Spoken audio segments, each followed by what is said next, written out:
الحمد لله كفى والسلام على عباده الذين اصطفى أما بعد. أعوذ بالله من الشيطان الرجيم. بسم الله الرحمن الرحيم. الحمد لله رب العالمين الرحمن الرحيم مالك يوم الدين. صدق الله العظيم. معزز سامعین کرام، آپ حضرات کے سامنے کل سے میں نے سورہ فاتحہ کی تفسیر شروع کی اور سب سے پہلا جملہ اللہ تعالیٰ نے جو ارشاد فرمایا الحمدللہ، یہ تمام تعریفیں اللہ تعالیٰ کے لیے. اور کل سمجھایا گیا تھا کہ دنیا کے اندر جہاں کہیں بھی کسی کی مدح ثنا ہوتی ہے، تعریف بیان کی جاتی ہے، کسی کی شان میں قصیدے بیان کیے جاتے ہیں، اصل میں حقیقتاً وہ اللہ تعالیٰ شانہ کی تعریف ہے، اسی کی حقیقت میں تعریف بیان کی جاتی ہے. اگر وہ نہ ہوتا، اس کائنات کو نہ پیدا کرتا، تو کسی بھی دنیا کے اندر تعریف اور حمد بیان نہ کی جاتی. ایک دوسرا اس کا اشکال یہ پیدا ہوتا ہے کہ اس کے اندر جب دنیا کے اندر ہر اچھے کام کو کرنے والا جس کی تعریف بیان کی جاتی ہے وہ اللہ کی ذات ہے، اور جو بھی خیر کا کام ہوتا ہے وہ بھی اللہ کی طرف سے ہے، جو بھی خوشی ہوتی ہے وہ بھی اللہ کی طرف سے ہے. لیکن بہت سارے کام ایسے ہوتے ہیں جو انسان کے لیے رنج کا سبب ہوتے ہیں. بہت سارے کام ایسے دنیا کے اندر ہوتے ہیں جو انسانوں کے لیے پریشانیوں کا، مصیبتوں کا، حالات کا سبب بنا کرتے ہیں. تو یہ چیزیں بھی کیا اللہ کی طرف سے ہوتی ہے؟ کیا اس میں اللہ تعالیٰ کا کوئی دخل نہیں ہے؟ اس میں کیا بات ہے؟ حضرات علماء نے اس بات کو سمجھانے کے لیے سورہ فاتحہ کی اسی تفسیر کو سمجھانے کے لیے حضرت شیخ الاسلام حضرت تقی عثمانی صاحب دامت برکاتہ العالیہ نے سورہ کہف کے اندر اللہ تعالیٰ نے حضرت موسیٰ اور حضرت خضر علیہ السلام کے ایک واقعے کی طرف اشارہ فرمایا. وَإِذْ قَالَ مُوسَىٰ لِفَتَاهُ لَا أَبْرَحُ حَتَّىٰ أَبْلُغَ مَجْمَعَ الْبَحْرَيْنِ أَوْ أَمْضِيَ حُقُبًا. یہ عجیب واقعہ ہے. اللہ تعالیٰ نے حضرت موسیٰ جو نبی ہے اور حضرت خضر علیہ السلام جو کہا جاتا ہے کہ دنیا کے اندر یہ نبی باقی ہیں اور بہت ساری جگہوں پر پھر گھومتے رہتے ہیں، ابھی بھی دنیا کے اندر یہ ہے، مختلف اقوال اس کے اندر ہے. ایک مرتبہ حضرت موسیٰ علیہ السلام سے بنی اسرائیل کے ایک آدمی نے آ کر سوال کیا کہ کیا دنیا کے اندر آپ سے زیادہ علم رکھنے والا کوئی ہے؟ حضرت موسیٰ علیہ السلام نے کہہ دیا کہ نہیں، اس وقت میں دنیا کے اندر میرے سے زیادہ جاننے والا، علم رکھنے والا نہیں ہے. اللہ تعالیٰ کو یہ بات ناگوار گزری تو اللہ تعالیٰ نے حضرت موسیٰ علیہ السلام کے پاس وہی بیٹی کہا گیا کہ دنیا کے اندر اے موسیٰ، تجھ سے بھی زیادہ علم رکھنے والا میرا ایک بندہ موجود ہے جس کا نام حضرت خضر ہے. حضرت موسیٰ علیہ السلام نے اللہ کے سامنے التجا کی، کہا کہ یا اللہ، جب دنیا کے اندر مجھ سے زیادہ علم رکھنے والا ہے، میں چاہتا ہوں کہ میں اس کے علم سے استفادہ کروں، فائدہ حاصل کروں. یا اللہ آپ بتائیے کہ وہ مجھے کہاں ملاقات ان سے میری ہوگی اور میں کم سے کم ان کے علم سے استفادہ کروں. اللہ تعالیٰ نے حضرت لمبا واقعہ ہے، پوری آیتیں آخر کا رکوع سورہ کہف کا، اور اسی بارے میں اللہ تعالیٰ نے بیان فرمایا. سارے واقعے کو سورہ کہف کے اندر حضرت موسیٰ اور حضرت یوشع اور حضرت خضر علیہ السلام کے واقعے کو قرآن پاک نے بڑے تفصیل کے ساتھ بیان فرمایا. میں اس واقعے کو لے کر مختصر الفاظ میں آپ کے سامنے بیان کرتا ہوں. اللہ تعالیٰ نے حضرت موسیٰ سے کہا کہ موسیٰ، تمہیں اگر حضرت خضر سے ملاقات کرنا ہے تو تم ایک کام کرو کہ مچھلی تیار کر لو، اپنے توشے میں بند کر لو، اور فلاں مجمع البحرین جو سمندر ہے اس سمندر کے پاس چلے جاؤ، جہاں بھی یہ مچھلی توشے سے نکل کر باہر چلی جائے، سمجھ لو کہ وہی حضرت خضر علیہ السلام ہے۔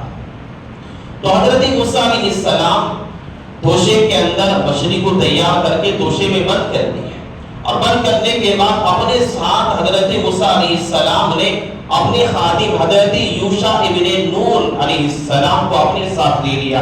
قرآن کا کتنا اچھا بہترین انداز سے دیکھیے، قرآن کہتا ہے وَإِذْ قَالَ مُوسَىٰ لِفَتَاهُ، حضرت موسیٰ علیہ السلام نے جب اپنے خادم سے کہا، قرآن نے مفسرین نے لکھا ہے کہ خادم کو خادم نہ کہا جائے، کسی نوکر کو نوکر نہ کہا جائے۔ قرآن نے منع فرمایا ہے کہ نوکر کو نوکر کے الفاظ استعمال کرنا، غلام کو غلام کہا جانا، یا خادم کو خادم کہنے سے اللہ نے منع فرمایا۔ یا حضرت موسیٰ سے اللہ نے کہا کہ تم اپنے خادم کو، یعنی جو اپنے ساتھ رہنے والا نوکر ہے، خادم ہے، اسے اچھے الفاظ میں بلایا جائے، اسے اس کے اچھے نام سے اسے بلایا جائے، پکارا جائے۔ البتہ حضرت یوشع علیہ السلام حضرت موسیٰ علیہ السلام کے ساتھ میں خادم تھے، چلے یہاں تک کہ سمندر کے قریب آئے، اور سمندر کے قریب آ کر ایک پتھر سے ٹیک لگا کر حضرت موسیٰ علیہ السلام لیٹ گئے، آرام کرنے لگے، سو گئے، اور حضرت یوشع علیہ السلام کو بھی آنکھ لگ گئی۔ حضرت یوشع جو حضرت موسیٰ علیہ السلام کے خادم تھے، دیکھتے ہیں کہ اچانک مچھلی اس جو ہے توشے سے نکلتی ہے اور پانی میں سرنگ بناتے ہوئے چلی جاتی ہے، اور یہ عجیب منظر حضرت یوشع دیکھتے ہیں، اور دیکھتے ہیں کہ حضرت موسیٰ آرام کر رہے ہیں، اور یہ عجیب منظر سمندر کے اندر جو مچھلی مری ہوئی تھی اور وہ زندہ توشے سے باہر نکلتی ہے اور سمندر میں جاتی ہے۔ قرآن نے بیان کیا کہ ایسا جاتی ہے جس طرح کی ایک سرنگ ہے، سرنگ بناتے ہوئے، اور اللہ تعالیٰ نے اس وقت میں جب وہ مچھلی توشے سے نکلی اور نکل کر جب باہر آئی سمندر کے اندر، اللہ تعالیٰ نے سارے سمندر کے پانی کو اسی وقت ٹھہرا دیا تھا، اور وہ سرنگ بناتے ہوئے مچھلی نکل کے چلی گئی تھی۔ یہ علامت تھی وہاں حضرت خضر علیہ السلام کے موجود ہونے کی، لیکن شیطان نے حضرت یوشع علیہ السلام کے ذہن سے یہ بات نکال دی۔ حضرت موسیٰ علیہ السلام بیدار ہوئے، بیدار ہونے کے بعد پھر آگے سفر طے کہ ایک دن ایک رات کا سفر طے کر لیا، اور صبح ہوئی، صبح ہونے کے بعد حضرت موسیٰ نے کہا اپنے خادم سے کہ توشہ لاؤ، ناشتہ کر لیں گے۔ حضرت یوشع علیہ السلام نے کہا کہ رات کل تو جہاں ہم لوگ ٹھہرے تھے وہاں مچھلی نکل کر پانی میں سمندر میں سرنگ بنا کے چلی گئی۔ حضرت موسیٰ غصہ ہو گئے، ارے وہاں تو یہ علامت اللہ نے بتائی تھی، وہی مقام ہے حضرت خضر علیہ السلام کا، چلو چلتے ہیں۔ پھر واپس آئے، اسی جگہ پر حضرت خضر علیہ السلام وہیں پر آرام فرما رہے تھے، وہاں آئی، بات چیت کیا اور کہا کہ میں موسیٰ ہوں۔ حضرت خضر نے کہا کہ موسیٰ بنی اسرائیل؟ جی ہاں حضرت، میں موسیٰ بنی اسرائیل ہوں، کیا بات ہے؟ تو انہوں نے کہا کہ اللہ تعالیٰ کی طرف سے مجھے حکم ہے کہ میں آپ کے پاس آ کر علم سیکھوں، آپ کا علم مجھ سے زیادہ بڑا ہوا ہے، میں چاہتا ہوں کہ آپ کے پاس میں آپ کے علم سے استفادہ کروں۔ حضرت خضر علیہ السلام نے کہا کہ آپ میرے ساتھ رہ کر برداشت نہیں کر سکتے۔ حضرت موسیٰ نے کہا کہ نہیں، میں برداشت کر لوں گا، میں صبر کر لوں گا، صابر ولا آتی لک امرا، میں آپ کے حکم میں کوئی مداخلت نہیں کروں گا۔ اور ٹھیک ہے، تو حضرت موسیٰ علیہ السلام کو اپنے ساتھ حضرت خضر لیے اور چلنے لگے، سفر شروع ہو گئے۔ یہاں تک کہ جب سفر شروع ہوا، کشتی میں سوار ہوئے، کوئی لوگ کشتی لے کر آئے، حضرت خضر کو لوگ دیکھ کر پہچان لیے کہ حضرت خضر علیہ السلام ہے، مفت میں بغیر کسی رقم کے کشتی میں سوار کر لیا۔ جیسے ہی سوار ہوئے، حضرت خضر علیہ السلام نے اس کشتی کے تختے کو جو ہے اسے مار کر اسی تختے کو نکال دیا۔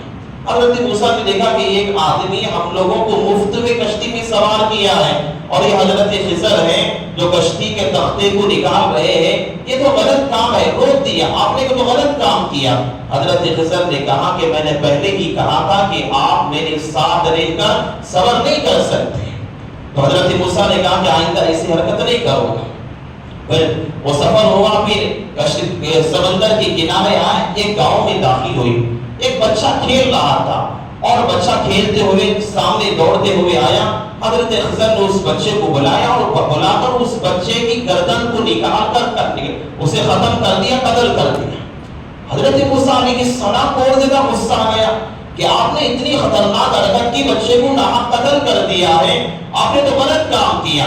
حضرت خضر نے کہا کہ آپ میرے ساتھ صبر نہیں کر سکتے، میں نے آپ کو پہلے ہی کہا تھا میرے ساتھ اگر رہ کر میرا علم جو اللہ نے مجھے عطا فرمایا ہے سیکھنا چاہتے تو میں صبر کرنا پڑے گا، اگر آئندہ اگر ایسا سوال کریں گے میری صحبت سے میں آپ کو دور کر دوں گا۔ حضرت موسیٰ خاموش ہو گئے، گاؤں کے اندر گئے۔ پہلے زمانے کے ہوٹلوں کا تو انتظام نہیں تھا، اس گاؤں میں جاتے تھے مہمان، گاؤں والے اس مہمانوں کا اکرام اپنے گھروں کے اندر کیا کرتے تھے۔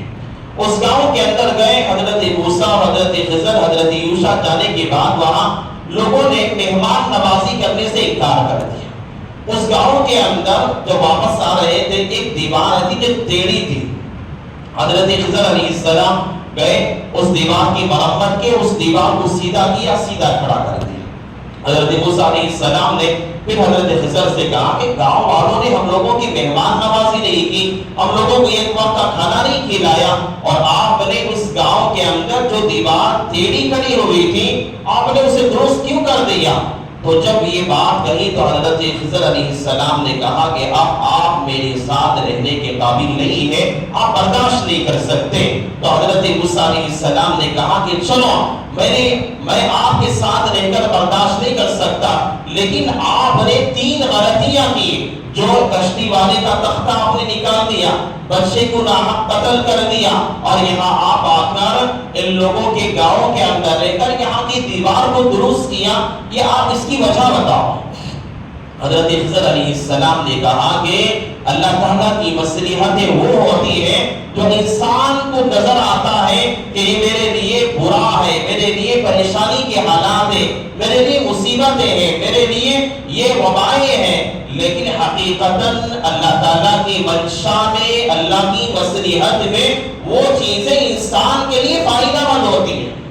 سب سے پہلے جو میں نے کشتی کے اندر سوار ہونے کے بعد وہ تختہ اس کشتی کا میں نے توڑا تھا، اس کی وجہ یہ ہے اے موسیٰ، اس کی وجہ یہ ہے کہ یہ کشتی جس گاؤں میں جا رہی تھی وہاں کا بادشاہ بڑا ظالم تھا، اور جو بھی بہترین کشتی دیکھا کرتا تھا لوگوں کی چھین کر اپنے قبضے میں رکھ لیا کرتا تھا۔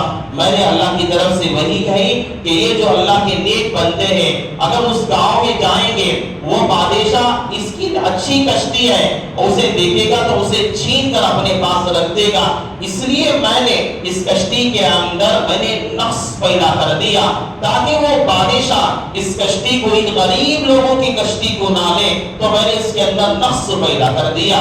تو جب وہ کشتی وہاں گئی بادشاہ نے دیکھا جو ظالم بادشاہ تھا اس کے اندر نقص ہے، تو اس کشتی کو چھوڑ دیا اور وہ غریب لوگوں کی کشتی بچ گئی اور انہوں نے اس کے تختے کو بعد میں درست کر لیا۔ اور دوسرا جو بچہ تھا جس کو میں نے قتل کر دیا، اس کی وجہ یہ ہے کہ یہ بچہ فطرتاً کافر تھا اور اس کے ماں باپ نیک اور صالح تھے، اور یہ بچہ آئندہ چل کر لوگوں کے لیے شر کا سبب بننے والا تھا، اپنے ماں باپ کے لیے فساد کا ذریعہ بننے والا تھا۔ اللہ کی طرف سے حکم ہوا کہ اس بچے کو قتل کر دو، میں ان کے ماں باپ کو اس بچے کے بدلے میں دوسری اولاد عطا کر دوں۔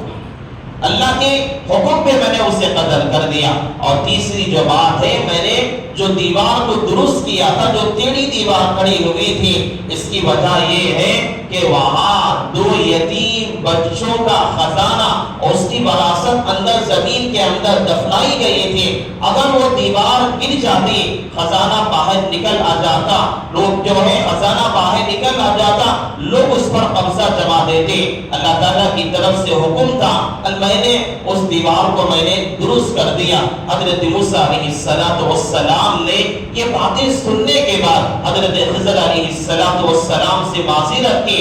حضرت خضر نے کہا کہ دنیا ہے، دنیا کے اندر انسان کو دکھنے کے اندر یہ آتا ہے کہ اللہ مجھ پر ہی کیوں حالات لا رہا ہے، مصیبتیں کیوں لا رہا ہے، پریشانیاں مجھ پر ہی کیوں لا رہا ہے، بیماریاں مجھ پر ہی کیوں آ رہی ہیں، لیکن اللہ تعالیٰ جانتا ہے اس کائنات کے نظام کو چلانے والا، پوری دنیا کی نظام کو چلانے والا جانتا ہے کہ کون سا کام کب کرنا چاہیے اور کس آدمی کو کون سی تکلیف کب پہنچنی چاہیے۔ ظاہراً انسان کی عقل انسانی کے اندر یہ بات نظر آتی ہے کہ یہ پریشانی کا میرے لیے سبب ہے، یہ میرے لیے بیماری ہے، یہ میرے لیے مصیبت ہے، لیکن اللہ تعالیٰ کی مصلحت کے اندر وہی چیز انسان کے لیے خیر کا سبب بن کر آیا کرتی ہے۔ جس طرح کہ حضرت موسیٰ اور حضرت خضر علیہ السلام کے واقعے سے پتہ چلتا ہے، ظاہراً یہ تینوں کام غلط نظر آتے تھے، لیکن اللہ تعالیٰ کی مصلحت کے اندر اس کے اندر تو بہت زیادہ خیر چھپا ہوا تھا۔ اسی لیے الحمدللہ، اسی لیے اللہ کی تعریف پوری کائنات کے اندر جہاں رب العالمین کی جس کی بھی تعریف کی جائے اللہ ہی کی تعریف ہے کہ اللہ تعالیٰ کی جو منشا جو مصلحت ہے، اللہ تعالیٰ کی منشا اور مصلحت کو انسان اپنی چھوٹی سی عقل کے ذریعے سے سمجھ نہیں سکتا۔ اس لیے کہا گیا کہ جو بھی حالات آتے ہیں وَلَنَبْلُوَنَّكُمْ بِشَيْءٍ مِّنَ الْخَوْفِ وَالْجُوعِ وَنَقْصٍ مِّنَ الْأَمْوَالِ وَالْأَنفُسِ وَالثَّمَرَاتِ، اللہ تعالیٰ انسانوں کو وَلَنَبْلُوَنَّكُمْ آزماتا ہے، کبھی بھوک دے کر، کبھی پریشانیاں دے کر، کبھی نقصان دے کر، اپنے نفس کے اندر، اپنی اولاد کے اندر، اپنے نفع کے اندر نقصان دے کر وَلَنَبْلُوَنَّكُمْ، اللہ تعالیٰ بندوں پر آزمایا کرتا ہے۔ اس لیے ہمیشہ بندے اپنے رب کی منشا اور مصلحت پر راضی ہونا چاہیے۔ الحمدللہ، حضرات مفسرین نے ان 5 جملوں کے اندر یہی باتیں سمجھائی ہے۔ اللہ مجھے بھی سمجھنے کی توفیق عطا فرمائے، اللہ آپ تمام لوگوں کو بھی سمجھنے کی توفیق عطا فرمائے۔ روزوں کی مسئلوں میں سے ایک اہم مسئلہ یہ ہے کہ جن لوگوں کے اندر روزہ رکھنے کی طاقت ہی نہیں ہے، اتنا زیادہ انسان بوڑھا ہو گیا، کمزور ہو گیا کہ روزہ رکھ ہی نہیں سکتا، اتنی زیادہ اس کی ہڈیوں میں کمزوری آ گئی کہ زیادہ نحیف ہو گیا ہے، کمزور ہو گیا، یا کوئی ایسی بیماری کا شکار ہو گیا کہ وہ بیماری پھر زندگی پر صحت میں بدلنے والی نہیں ہے، یا ایسا انسان بیمار ہے کہ دوبارہ اچھا ہونے کی امید اسے نہیں ہے، تو ایسے بندے کے لیے اگر روزہ رکھے گا بیماری بڑھ جائے گی، بوڑھا ہے، رکھ نہیں سکتا۔ شریعت نے کہا کہ ہر روزے کے بدلے میں ایک فطرہ جو صدقۃ الفطر، اس طرح عید کے موقع پر جو کی مقدار میں، کھجور کی مقدار میں، کشمش کی مقدار میں جو لوگ اپنے اپنے مال کے حساب سے صدقہ نکالا کرتے ہیں، ہر روزے کے بدلے میں صدقۃ الفطر ادا کرنا اس کے لیے ضروری ہے۔ اور تراویح کے مسئلوں میں ایک مسئلہ یہ ہے، آدمی اس وقت میں مسجد میں پہنچا، عشاء کی نماز ہو چکی تھی اور تراویح بھی شروع ہو چکی تھی، ایسے موقع پر آیا ہے کہ عشاء کی نماز ختم ہو گئی ہے، تراویح بھی 2-4 رکعت ہو گئی ہے، تو کیا کریں؟ کیا تراویح کے اندر شامل ہو جائے یا عشاء کی نماز ادا کرے؟ فقہاء نے لکھا ہے کہ سب سے پہلے عشاء کی نماز کسی کونے میں کھڑے ہو کر عشاء کی نماز ادا کرے، اس کے بعد جو ہے تراویح کے اندر شامل ہو جائے۔ اور بعض مرتبہ ایسا ہوتا ہے تراویح کے اندر 2 رکعت 4 رکعت 6 رکعت چھوٹ گئی، آپ کب ادا کریں؟ بعض لوگ کیا کرتے ہیں، کل بھی میں دیکھ رہا تھا، بعض لوگ کیا کرتے ہیں تراویح چل رہی ہے، جو چھوٹی ہوئی 4 رکعت 2 رکعت ہے، امام صاحب جب دوسری رکعت کے آگے بڑھ رہے ہیں، امام صاحب تراویح کے اندر یہ جلدی اپنی چھوٹی ہوئی رکعتوں کو پورا کرتا ہے۔ یہ بالکل غلط بات ہے، یہ بالکل غلط بات ہے۔ اس کا طریقہ یہ ہے، 4 رکعت تراویح کی چھوٹی ہے، 2 رکعت چھوٹی ہے، مکمل تراویح امام کے پیچھے ادا کرو اور وتر بھی امام کے پیچھے ادا کرو، اور وتر کے پورے پڑھنے کے بعد میں اکیلے کھڑے ہو کر جتنی رکعتیں چھوٹی ہے اسے مکمل کر لینا چاہیے۔